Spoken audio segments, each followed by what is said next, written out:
తెలుగు రాష్ట్రాల్లో దొంగలు రెచ్చిపోతున్నారు. ముఠాలుగా ఏర్పడి మరీ దోచుకు వెళ్తున్నారు. ఆదమరిస్తే చాలు ఆశాంతం సొత్తు చోరీ చేసి జంప్ అవుతున్నారు.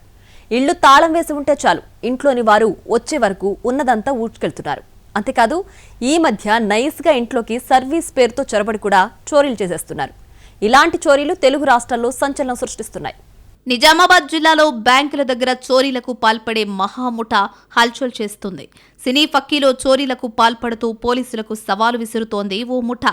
బ్యాంకు ముందే కారు అద్దాలను ధ్వంసం చేసి 3 లక్షల రూపాయలు లూటీ చేసిన ఉదంతం బోధన్లో తీవ్ర కలకలం సృష్టించింది.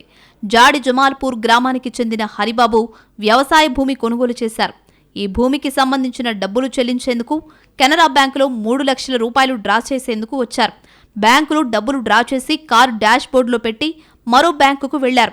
బ్యాంకు ముందు హరిబాబు నగదు డ్రా చేసినప్పటి నుంచి 2 వ్యక్తులు బైక్పై ఆయన్ను అనుసరించారు. కారు పార్కింగ్ చేసి మరో బ్యాంకుకు వెళ్లడం చూసిన దొంగలు కారు ముందు భాగంలోని ఎడమవైపు ఉన్న అద్దాలు ధ్వంసం చేసి నగదు ఎత్తుకెళ్లారు.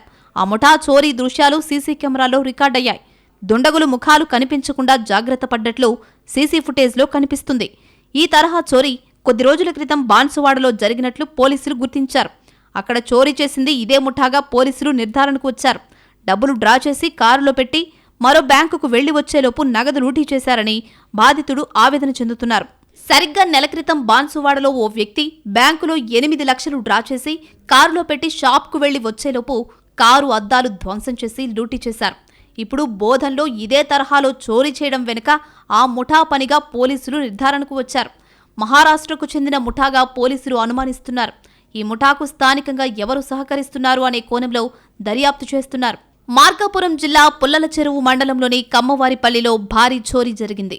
పుల్లల చెరువులోని కమ్మవారిపల్లిలో మేడికొండ వెంకటేశ్వర్లు అనే వ్యక్తి ఇంటిని లక్ష్యంగా చేసుకున్న దొంగలు ఇంటికి వేసిన తాళాన్ని పగులగొట్టి లోపలికి చొరబడి ఇంట్లో ఉన్న బీరువాను తెరిచి అందులో ఉన్న బంగారం, వెండి వస్తువులను ఎత్తుకు వెళ్లారు.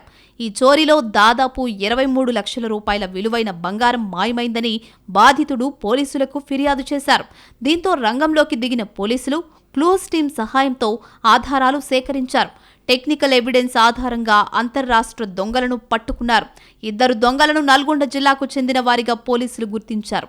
వారి నుంచి నేరానికి ఉపయోగించిన హోండా సిటీ కారు, 2 ఇనుప రాడ్లతో పాటు చోరీకి గురైన బంగారు, వెండి ఆభరణాలను స్వాధీనం చేసుకున్నారు. ఈ కేసులో మరికొందరు నిందితులు పరారీలో ఉన్నారని, వారిని త్వరలోనే పట్టుకుంటామని పోలీసులు స్పష్టం చేశారు. మేము కాపుగాసి మల్లపాలెం జంక్షన్ వద్ద కొడావత్ కుమారు, వడిత సాయి కిరణ్ ముద్దాయిలను అరెస్ట్ చేయడం జరిగింది. దానిలో అరెస్ట్ అనంతరం కొన్ని బంగారు ఆభరణాలను, సుమారు 8 సవర్ల బంగారు ఆభరణాలను, దాదాపు 600 గ్రాముల వెండి ఆభరణాలను స్వాధీనం చేసుకున్నాం. అలాగే ముద్దాయి దొంగతనానికి వాడిన కారును కూడా స్వాధీనం చేసుకోవడం జరిగింది.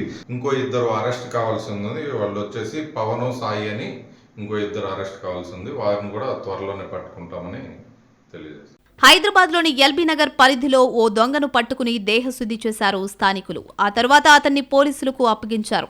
అమెజాన్లో ఉద్యోగం చేస్తూ ఓ యువకుడు దొంగగా మారి మహిళపై దాడి చేసి బంగారం దోచుకెళ్లే ప్రయత్నం చేశాడు. రాక్ హిల్స్ కాలనీలోని శైలజ రెసిడెన్సీలో నివసిస్తున్న ప్రభుత్వ పాఠశాల ఉపాధ్యాయురాలు ప్రవీణారెడ్డి ఇంట్లో ఈ ఘటన జరిగింది. అబ్రార్ అహ్మద్ అనే యువకుడు ఏసీ మెకానిక్గా నటిస్తూ ఫ్లాట్లోకి ప్రవేశించాడు. ఇంట్లో మహిళ ఒంటరిగా ఉన్నట్లు నిర్ధారించుకున్న తరువాత ఇనుప సుత్తితో ఆమె తలపై దాడి చేశాడు. దాడిలో తీవ్రంగా గాయపడిన బాధితురాలి మెడలో ఉన్న సుమారు 2.5 తులాల బంగారం పుస్తెల తాడును తెంచుకుని నిందితుడు పరారయ్యాడు. గాయాల పాలైన మహిళ 100కు కాల్ చేయగా వెంటనే ఘటనా స్థలానికి చేరుకున్న పోలీసులు ఆమెను కామినేని ఆసుపత్రికి తరలించారు. ప్రస్తుతం ఆమె చికిత్స పొందుతోంది. ఘటనపై స్పందించిన ఎల్బీ నగర్ పోలీసులు సీసీ కెమెరా ఫుటేజీ ఆధారంగా దర్యాప్తు చేపట్టారు. నిందితుడి కదలికలను ట్రాక్ చేసి కేవలం 2 గంటల వ్యవధిలోనే అతడిని పట్టుకుని అరెస్ట్ చేశారు. అతడి వద్ద నుంచి దొంగిలించిన బంగారు పుస్తెల తాడును స్వాధీనం చేసుకున్నారు. పోలీసుల విచారణలో అబ్రార్ అహ్మద్ కొంతకాలం అమెజాన్లో పనిచేశాడని, ఆర్థిక ఇబ్బందుల కారణంగా ఈ దారుణానికి పాల్పడ్డాడని తేలింది. కేసు నమోదు చేసి నిందితుడిని రిమాండ్కు తరలించిన పోలీసులు ఘటనపై మరింత దర్యాప్తు కొనసాగిస్తున్నారు.